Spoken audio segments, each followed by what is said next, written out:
Gandara ng gold na building. Tignan nyo naman yung shape ng tulay, guys.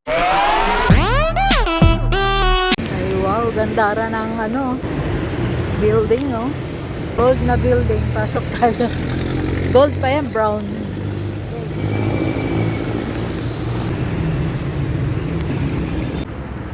Oh, ganda. Gold na gold.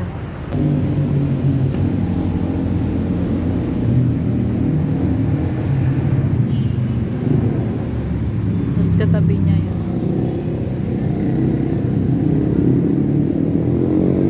Magandang araw. Nandito tayo ngayon sa masasabi kong pinakabagong mall dito sa May Pasig. Tara, sama kayo at libutin natin itong loob. Ang bongga ng kanilang Christmas tree, ang laki. Ito naman ang kanilang dito, supermarket. Malawak din.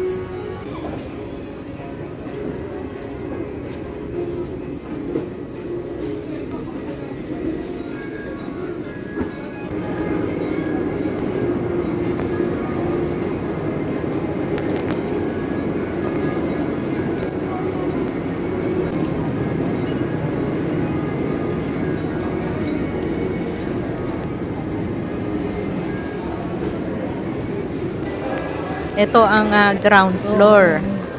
Tara at akyat tayo naman sa taas.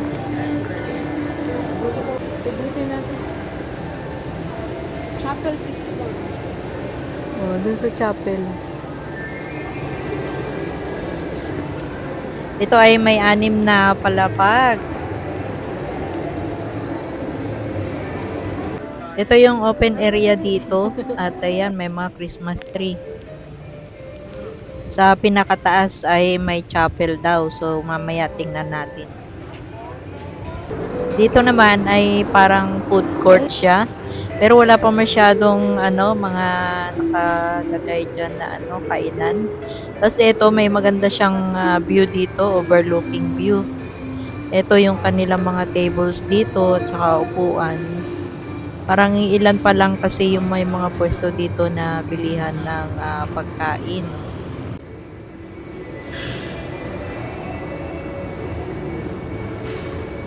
Dito naman tayo sa 5th floor. At napapansin natin, parang kukunti pa lang o bilang na bilang pa lang yung may mga pwesto dito. Kaya masabi natin na bagong-bago pa talaga itong mall na ito. Pero napakaganda, napaka-elegante ng pagkagawa. Ayan, may mga gold na accent, pati yung mga pinaka-poste. Ayan, no? Kita nyo naman, di ba? Ganda. Combination ng puti at saka ng gold. Tapos dito, ito talaga, maganda rin. Nakakaakit itong ilaw. Dito yung may sinihan eh. O, yan yung sa baba.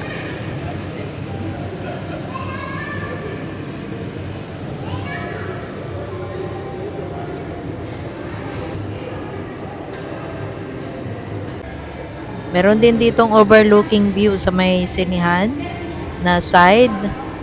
Yan, kitang-kita ang kalawakan. Napaka-aliwalas. Ang ganda ng view.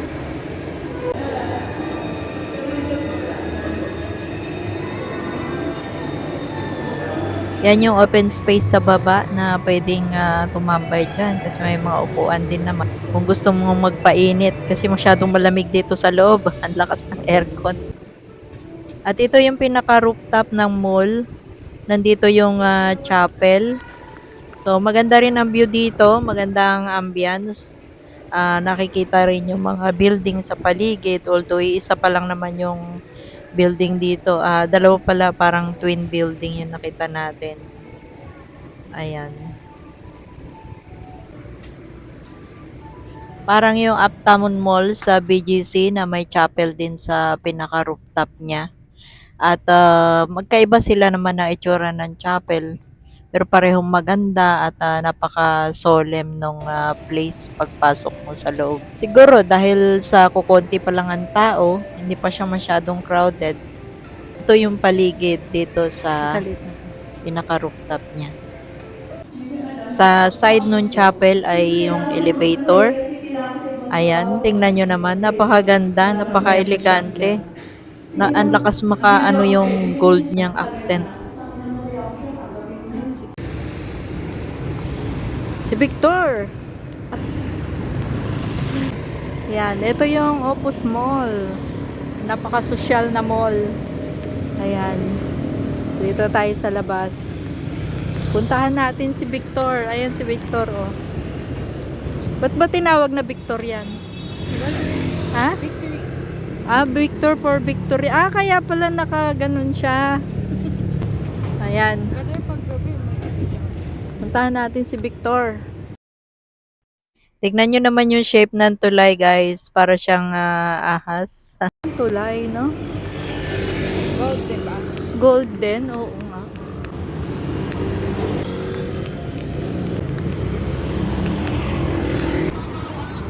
Ganda ng daanan. Para tayo nasa ibang bansa. Uy, parang Binondo Bridge. Tulay. Ayan, oh.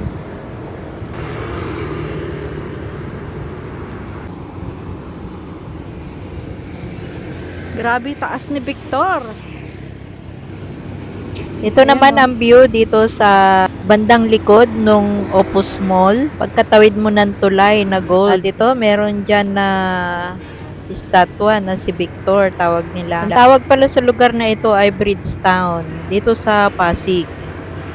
May park din dito. Obstacle Park. Yan, parang adventure park. Yung magbaging-baging ka dyan, magtulay-tulay ka dyan sa ano. Dito sa Bridgetown, Pasig. Yan. Ayan, oh. Magbitin-bitin ka dyan. No payment, no entry. May bayad. Kang papasok pag wala kang bayad. Oh. Tapos dito may kainan. Tingnan natin kung anong makakain dito. Pasta, 100 lang mo lang. Pasta, 1 tea. One pasta, one... No? 1 pasta, 1 pizza. Parang buy one take one. Ano pasta? 1 slice of pasta. Pizza, 1 pasta.